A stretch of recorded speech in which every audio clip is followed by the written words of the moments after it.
Olá, amigos do canal Mundo Jurídico do Futuro. Estamos aqui para mais um episódio da nossa série Gestor Legal.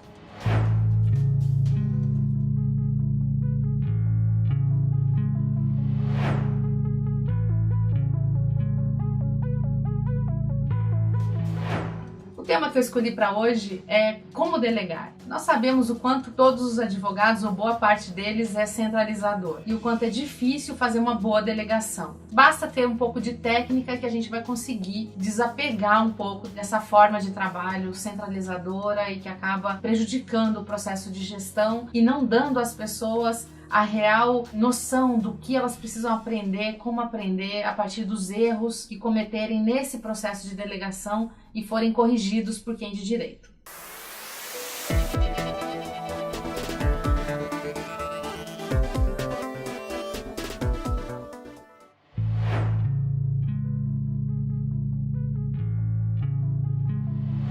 Delegar tem muitas vantagens. Primeiro que a gente vai conseguir fazer mais.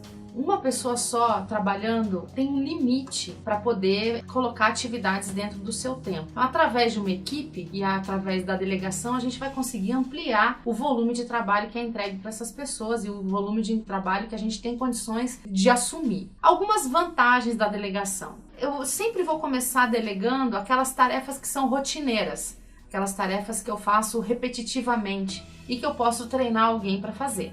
Uma outra vantagem da delegação é que eu vou ter mais tempo para planejar. A partir do momento em que eu delego essas tarefas, vai me sobrar tempo para planejar. E com isso eu melhoro a minha capacidade de gerenciamento da equipe e a minha capacidade de absorção de novas atividades. Sem falar no aumento da capacidade da própria equipe, que vai aprendendo na medida em que a gente vai delegando. Ela vai conseguindo absorver uma quantidade de conhecimento que ela não teria condições de fazer se eu tivesse centralizado tudo em mim.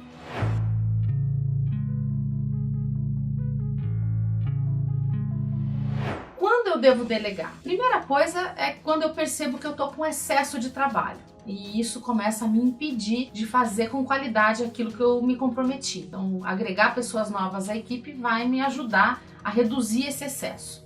Quando também me faltar tempo para prioridades, eu acabo apagando muitos incêndios e não consigo dar foco naquilo que é prioritário no meu trabalho. Os meus estudos, as minhas atividades de prospecção, o meu contato com o cliente, isso tudo vai ficando de lado quando eu estou com excesso de trabalho que poderia ser delegado para uma equipe. Eu também devo delegar quando eu quero desenvolver pessoas, começando com tarefas mais simples e aumentando o grau de dificuldade na medida em que ela vai me entregando coisas bem feitas, de acordo com o que nós combinamos no período de briefing do processo de trabalho. Também devo delegar quando eu perceber que as atividades que eu faço são simples ou poderiam ser delegadas por pessoas que já têm um treinamento adequado para isso. Então a gente faz esse processo de delegação para não chegar no escritório e eu ver sócio, como já vi muitas vezes, ainda fazendo petição de juntada, quando poderia ser feita por um estagiário, por um advogado mais júnior. Nesse momento eu preciso desafogar o sócio dessas atividades e transferir as atividades para quem possa ajudá-lo a manejar toda a quantidade de tarefas que ele tem nas mãos.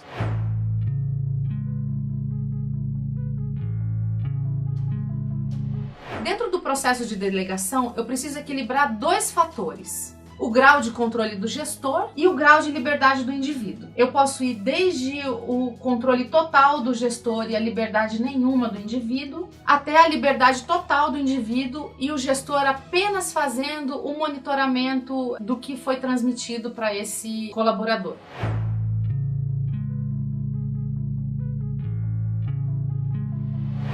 Outra pergunta recorrente é: o que delegar? Então eu posso delegar tarefas que eu não preciso fazer, tarefas que podem ser realizadas por pessoas que têm competência para isso. Eu posso delegar tarefas especializadas, se eu tiver pessoas que tenham as qualificações necessárias para fazer essa tarefa. Pessoas com conhecimento, com experiência, todas essas pessoas podem ser parte da minha equipe e eu tenho que fazer o processo de delegação para isso não ficar todo nas minhas costas. E aí vem aquela grande pergunta: em quem que eu confio? Como que eu vou desenvolver confiança? E a gente tem a seguinte questão para enfrentar. A confiança ela é conquistada diariamente. Eu preciso dar doses de responsabilidade para que a pessoa possa me dizer se ela é capaz de assumir ou não. Então eu nunca vou fazer isso dando um grande salto. Eu tenho que dar pequenas responsabilidades, identificar que eu estou diante de alguém que se compromete, que vai conseguir aprender, que vai conseguir fazer a contento, para aí sim aumentar o grau de responsabilidade, autonomia, liberdade. Durante o processo de delegação, a gente precisa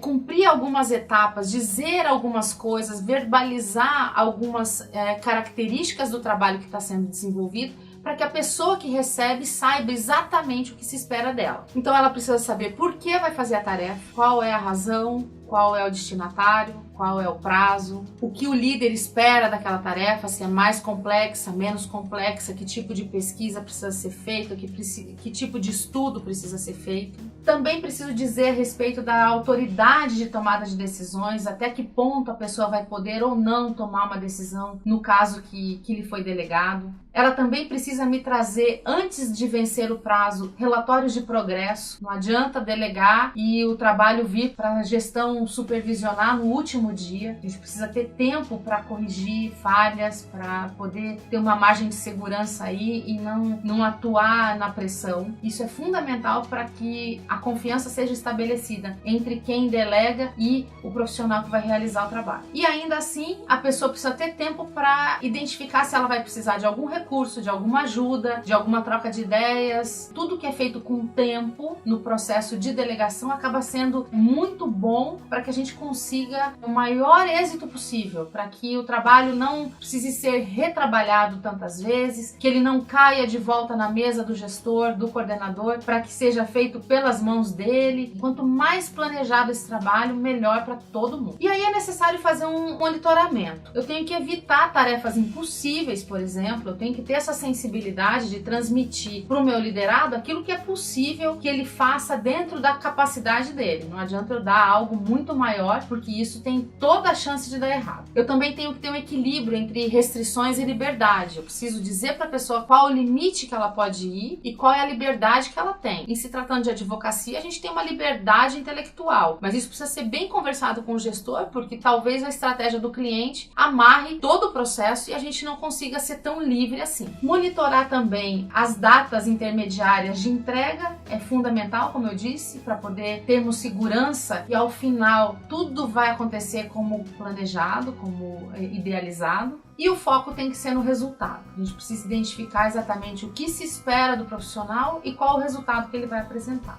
Com isso, a gente termina esse episódio incentivando vocês a exercitar o processo de delegação para fazer com que a sua equipe esteja cada vez mais capaz a te ajudar. Esse é o grande objetivo da gente ter uma equipe, e o processo de delegação ele é fundamental para que haja esse crescimento, haja essa condição de fazer mais, melhor e da forma correta. Eu fico por aqui e até o próximo episódio. E espero vocês para curtir, compartilhar e se inscrever no nosso canal.